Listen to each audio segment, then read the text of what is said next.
Hello. Howdy. Hi, everybody.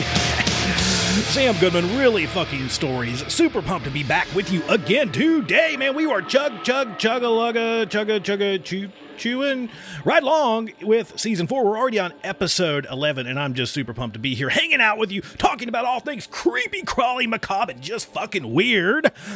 I love it. You love it. We all love it. That's why we're here hanging out together, right? Spending this quality time together, diving into all things fucking strange. So thank you for being with us today. Thank you for all of your super duper amazing support. If you haven't subscribed to us, please make sure you do. Make sure you leave us a review. We really like 5 stars, and we really like it when you take like a few minutes to like type something out. That helps us an absolute ton. What helps me even more is if you scroll on over, swipe on over, flip on over, I don't know, head on over to YouTube. Find me on YouTube. Those links are down in the show notes if you're super duper interested in that. Follow along there, as well as going and listening to our other podcasts, finding us on all the social media stuff. It just helps, and we really appreciate it. And today, let's just jump right into today's episode. The Liquid Matthew murder.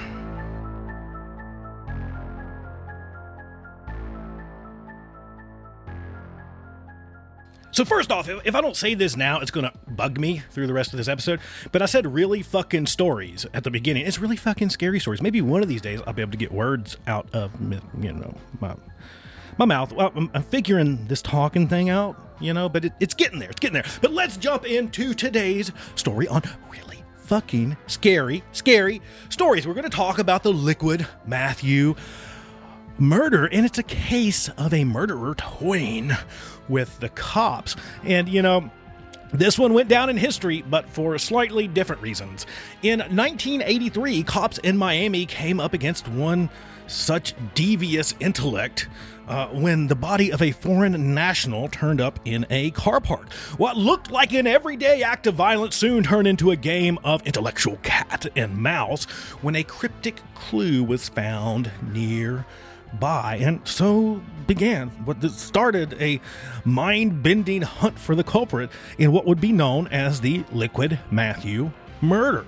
2 joggers were out running in a Miami neighborhood on Sunday, December 6th, 1983, when they stumbled across a man lying face down in a car park. That's probably an extremely common occurrence in Miami, maybe. I don't know. It's a larger city, but that seems like something that might happen. But judging by the state of this guy, he wasn't just on the tail end of a mega bender. He was dead as fuck. Right? Just dead dude face down in the car park. Police arrived to investigate. They found that the man, a Colombian national, had been strangled to death. The time of death was likely earlier that same evening, but nobody in the area had seen anything suspicious, and there wasn't much evidence in the immediate area to kind of go off of. The cops sealed off the scene. They started taking pictures of the area, but progress kind of stalled when you started getting some of those heavy Floridian thunderstorms, and it just forced detectives to just stop until the weather was gone. The next morning, they returned and resumed their efforts to really try to get a proper sweep of the area, but rather than a murder weapon or traces of DNA, they found a much more compelling clue. Something that looks like it would have come straight out of one of those really fucking dumb mystery novels. Taped to the back of a no dumping sign at the edge of the park, just feet away from where the body was found, was a plastic bag. A sheet of paper was found folded up inside. Luckily, it was just a little damp from the downpour, but it was a neatly typed letter featuring a cryptic clue. It said this: "Once you're back on the track, you'll travel in night, so prepare your old self for a terrible fright. Now the motive is clear and the victim is too. You've got all the answers. Just follow the clues." Well, holy fuck. There you go. Imagine you're the cop that pulls that off the back of the sign, and you're like, well, fuck me. This would seem like it was going to be straightforward. Not so much now. Right? Now the cops had a code, a riddle, a something, whatever the fuck that is. They had something to crack, right? It was hardly the Zodiac cipher, right? And hopefully it wouldn't take, just a slew of crack detectives that long to figure out what the hell this meant.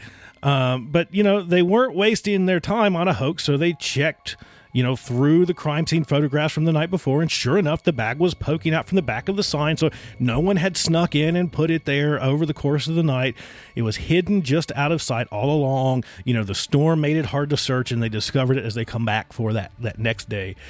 Sergeant David Miller was the one that was tasked with following the trail of the strange message. This was the kind of classic kind of stuff that detectives' wet dreams are made out of, right? A chance to go head to head with some villain that's leaving cryptic messages. This is like a career maker, right? You just insert vigorous masturbation noises here for a detective. So he's super pumped. He's like ready to do this thing. But this is not going to be easy, right? This is definitely not going to be easy. This is the only shred of evidence they have to go off of. And it's not super duper clear, right? There's not really much in that quote, that little kind of cryptic message to go off of. I mean, could it be giving you coded directions to some location in town, the old Back on Track, right? Could it be alluding to some train tracks, terrible fright? Could it be a Halloween costume store? Who the fuck knows with a riddle, right? Who the fuck knows? The point is, though, is that Sergeant Miller didn't know either, but he somehow managed to crack it in under an hour. So he followed the trail. His keen intuitions helped him track down a second clue, sealed in a plastic bag, just like the last one.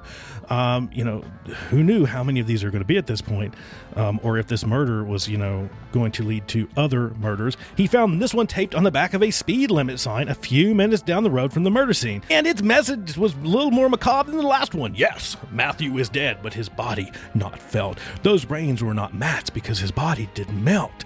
For Billy threw Matt in some hot boiling oil to confuse the police for the mystery they did toil. Hey, Jesus, my head is just trying to wrap around these at this point. Right? I mean, so, Jesus Christ. It definitely sounds like the dude that was found face down dead in the car park got a better deal than whoever the hell Matthew is. So Matthew's having a bad day, right? This is bad. This is bad for whoever Matthew is. So perhaps the killer's boasting about another victim whose liquefied remains were waiting at the end of the trail, and if so, the dead guy in the car park might have just been killed to kickstart this little, Saw-ish kind of weird killing game. Or maybe, as the end of the clue suggests, it was all a ruse to waste the police time in the early stages of an investigation, and if so, it worked super duper duper duper duper good, and no one could really quite work out the meaning of the second riddle. So it mentions boiling this poor guy in some hot oil. It didn't directly suggest anywhere in the vicinity, somewhere with the, I don't know, McDonald's. They could have deep fryers. I don't know. And so the cops ran into a dead end. So several more days of making zero headway, Sergeant Miller decided to appeal to the public for help. Locals opened their copies of the Miami Herald to a bonus puzzle page featuring an appeal for information about the second clue. The cops were asking for anything that could either help solve the riddle or just cut the bullshit and identify the writer directly. Some budding amateur detectives no doubt tried to crack this case, again, as we now popularly know it as the Liquid Matthew murder. But it wasn't long. It wasn't long before a more direct tip came in. The writer turned himself in. What? Mind blown, the dude turned himself in. So, the fucking wild conclusion to all of this is this. He was the leader of a local Christian youth group. So what drove this holy, God-fearing young man to commit such a violent and senseless crime? Was it money? Was it drugs? Was it the satanic? The Satan made me do it. It was from the satanic panic. I told you that it had to be real. This fucking pentagrams and the goddamn rock and roll music. That's bloodlust. Well, actually, none of that. In fact, This youth pastor didn't commit any crime at all, other than maybe some littering. So allow me to explain, and this must have been a fucking awkward phone call to the police of, hey, listen, I posted those riddles there, but they had nothing to do with the murder. In fact, they had been hanging there for months before the victim even died. Right? Every Halloween, and I don't know, this sounds like a kind of church we might be able to get behind, but every Halloween, their church group ran a blood and guts themed treasure hunt for young people at 4 local churches. Come on down! Let's praise God and look for blood and guts in the streets. So they would do that, right? That's what they did. This is how they got the youths in. They did a blood and guts themed treasure hunt for their youth congregation. So it was predicted to rain back on that night in October, so they put these clues in plastic bags just in case they got ruined. Sure enough, fucking buckets of rain, right? And this whole kind of murder mystery game and the clues had to be abandoned. They never bothered going back to get any of the clues, right? I mean, if you're weighing your options, what are the odds that an actual real-life murder is going to happen directly next to one of your clues? I mean, this is some really fucking bad luck. This is some really, really gnarly luck for everyone involved. Soon, another churchgoer called in to confirm the story, which was basically that the detectives had been inadvertently playing a children's game rather than chasing a murderer. Kind of fucking, yeah, there you go. I almost wish they hadn't needed to go to the public to kind of get to the bottom of that, but I'm imagining back to the point, these detectives, like this is like detective spank bank material. It's like, holy fuck, there's a murder. Holy fuck, there's cryptic clues. Holy fuck, there's like it's that. Like if you're into solving crimes, this is going to be like this is your career. This is going to be the one. You're going to this is it. This is it. So they just fucking ran with it. Right? So I get it. But imagine getting to the conclusion, expecting to find some homicidal maniac that's been haunting you, and just nabbing a bunch of Christian kids instead that were playing kind of a game on Halloween to keep the youths off the street and away from the alcohols and the cigarettes. So unfortunately for Sergeant Miller, this never turned out to be his career making case, but, it's got to be a pretty good story, right? This has got to be something that you chuck around at the Christmas party at the old office. I guess the detective's office. I don't know. But as for the riddle master himself, he really never got in any trouble at all, really, for leaving these harmless Halloween game clues around. The biggest repercussion was some short-lived embarrassment for this church group leader, who for a brief time was a pretty famous supervillain in Miami. Maybe only, this embarrassment was maybe only second to the Miami Police Department's for chasing a group of church kids. So, in the end, the saddest part about this story is that the murder of the man that they found face down went unsolved. So rather than finding the person responsible for this man's untimely death, the investigation just resulted in one of the most absurd real life punchlines in the true crime world. So, on the plus side, at least nobody was boiled alive in oil. I mean, that's one thing. But again, super sad that this crime was never actually solved, and a lot of time was spent chasing a youth group around. So there you go. That's it. That's the Liquid Matthew murders. A real murder that took off in a really, really, really wacky direction. And, it's good enough that we can chat about it here on Really Fucking Scary Stories. Have you had a really fucking scary experience? Have you seen a ghost? Have you been on a macabre adventure? Would you like to share it on air?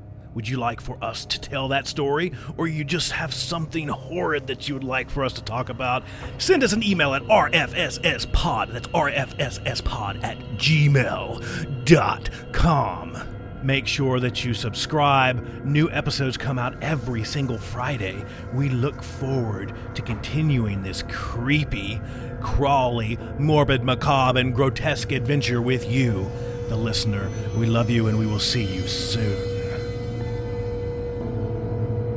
Thank you for joining us today on our trip into the dark. We hope that you join us again next week for all things horror, all things macabre, all things grotesque, here on Really Fucking Scary Stories.